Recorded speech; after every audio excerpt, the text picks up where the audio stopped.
Eu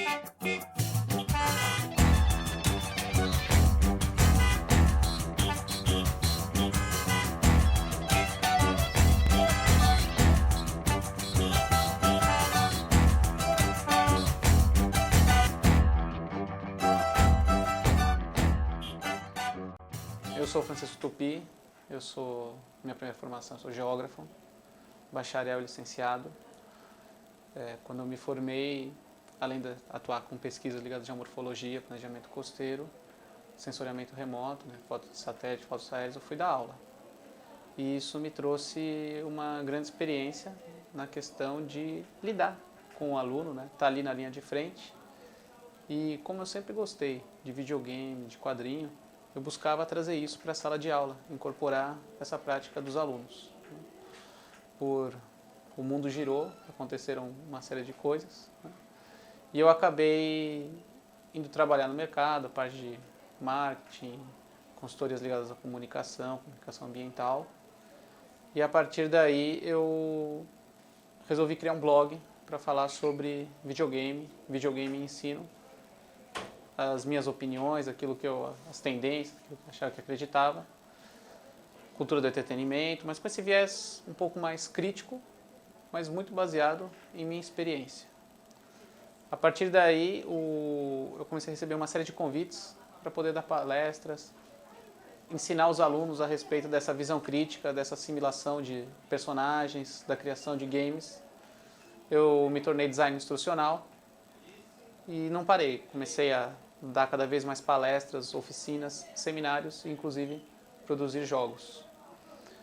Depois, eu encontrei o professor Gilson Schwartz, comecei a trabalhar com ele na Cidade do Conhecimento, prestei a prova de mestrado, passei, estou desde o início do ano com ele, fazendo a minha pesquisa, que ela tem a ver com jogos, a cultura audiovisual e também a questão do ensino, né? Então eu pego o videogame, a linguagem audiovisual no videogame e como isso afeta questões ligadas a narrativas, a cultura de criação dos personagens, a própria cultura oriental, né? Então é basicamente isso. Já desenvolvi uma série de jogos, né? O primeiro jogo em português do Facebook é meu, né? Chama Atlas Test Brasil. Então eu gosto muito dessa questão de poder desenvolver o jogo, entender como esse jogo ele pode criar algum impacto frente à sociedade, né? Entender a realidade do aluno. Já desenvolvi um jogo para o Twitter, que é mais ou menos um RPG, que a gente aplicou ali no MIS, ligado a... como se fosse um RPG que a pessoa faz, encarna um personagem da literatura e todo mundo tem que descobrir. Então, ver o potencial de jogo, o potencial de lúdico, o potencial de transformação e como que isso pode agregar um valor. Então, depois que a pessoa jogou aquele jogo, a recompensa dela não foi só pontos, aquela recompensa dela foi uma determinada conscientização. Sendo ela uma pessoa consciente, não só ela ganhou, mas toda a comunidade em volta dela ganhou. Então, eu estou sempre nessa linha entre a tecnologia, o símbolo, o quadrinho, a criação, a explicação. Já dei muitos cursos para professores, como utilizar o videogame em sala de aula, os quadrinhos em sala de aula, né? Então é basicamente isso, se é que pode falar basicamente, o que eu faço. A educomunicação entrou na minha vida quando eu tinha que escolher disciplinas para a questão do mestrado. Então eu planejei fazer 2 disciplinas no primeiro semestre, 2 disciplinas no segundo semestre. Então algumas pessoas que eu já conhecia falaram para mim: poxa, a disciplina do professor Ismar tem muito a ver com o que você faz. Inclusive meu próprio orientador, o professor Gilson, falou assim: o professor Ismar, ele põe a mão na massa, né? Então ele fala da educação, ele fala a respeito da mídia, né? Mas de um jeito aplicado, de um jeito pragmático, não é só elucubração. E aí eu fui fazer a disciplina, esperando encontrar, mesmo com todas essas orientações, buscando algo mais voltado assim para TICs ou o próprio design instrucional. Começaram as aulas, os textos, e acabou abrindo um espectro muito grande na minha percepção, do modo qual eu encarava a realidade, a própria atuação profissional. Como assim, né? Então, por exemplo, dentro do videogame, a gente tem, e a parte teórica do videogame, a gente tem um viés informacional, acadêmico, muito forte dos Estados Unidos. Estados Unidos, Europa e Ásia.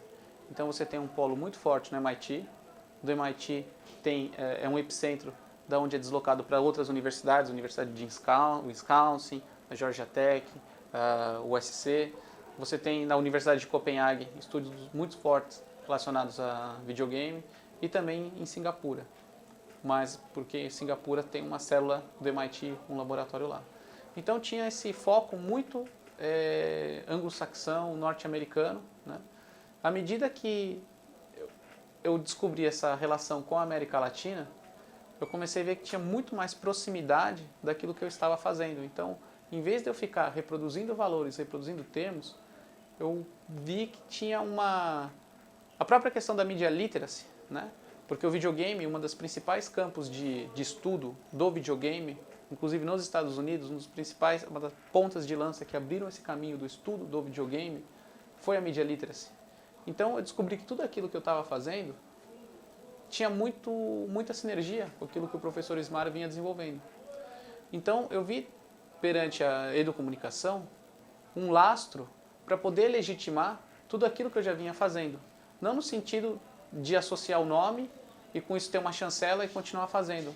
Muito pelo contrário. Questão de aprofundar meus conceitos numa direção que ganhasse muito mais profundidade e também efetividade das minhas ações, né? Então tem esse lado de prática e tem esse lado também de contexto regional, contexto local, né? Então não adianta eu querer pegar um sistema de media literacy, de storytelling, que é só um software que eles fazem em escolas norte-americanas e tentar trazer aqui para o Brasil ou para outros, com o próprio contexto da América Latina, sendo que existe uma riqueza de autores, né, que contribuíram de um modo muito profundo, né? Então, as próprias considerações do professor Ismar em relação aos campos das áreas de intervenção da educomunicação, o Kaplum, o Orozco, o Barbeiro, a Salvatierra, o Ratier.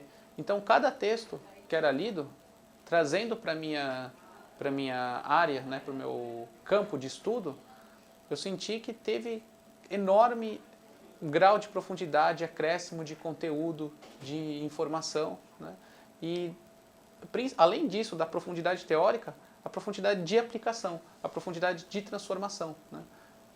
De um eixo que eu posso dizer até pragmático, né?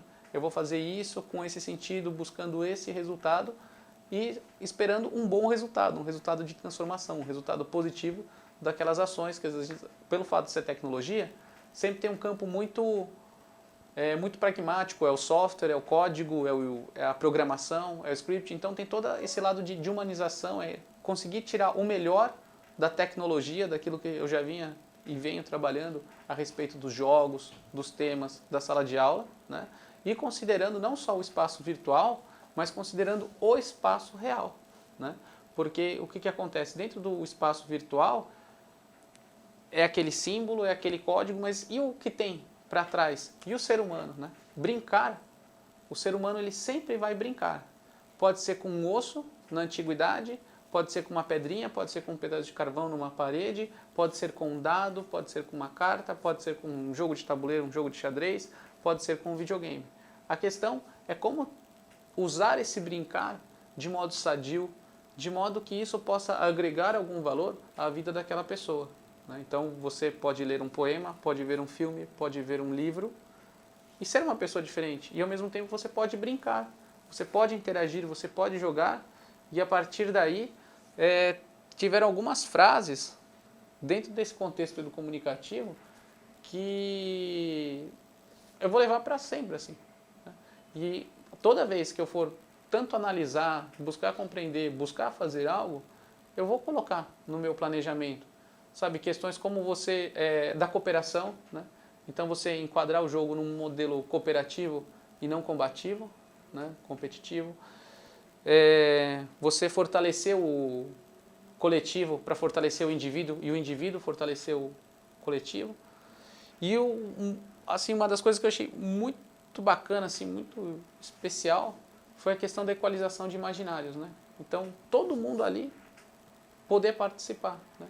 Então, o professor não ser aquela figura hierárquica, aquela figura chata, aquela figura militar, que vai impor de cima para baixo. Eu lembro que quando eu era aluno, eu via o Bikman, eu via alguns seriados, acredite se quiser, eu falei, nossa, isso é cultura, sabe? Como uma coisa tão legal na escola fica tão chata.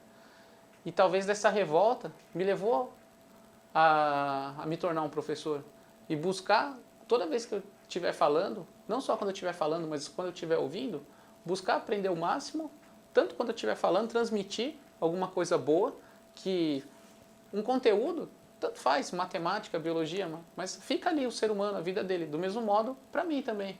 Então, me tornou também até muito mais receptivo à informação, interagir, sabe? Às vezes você vai dar uma oficina para uma molecada e aprender com ela e brincar, e a partir daquilo, nesse modo de brincar, agregar valor. Você fortalece o indivíduo para ele fortalecer o coletivo e o coletivo para ele fortalecer o indivíduo. Essa, para mim, foi uma das maiores lições. Qual que é o principal geógrafo da educomunicação? O primeiro? Professor Ismar. É verdade.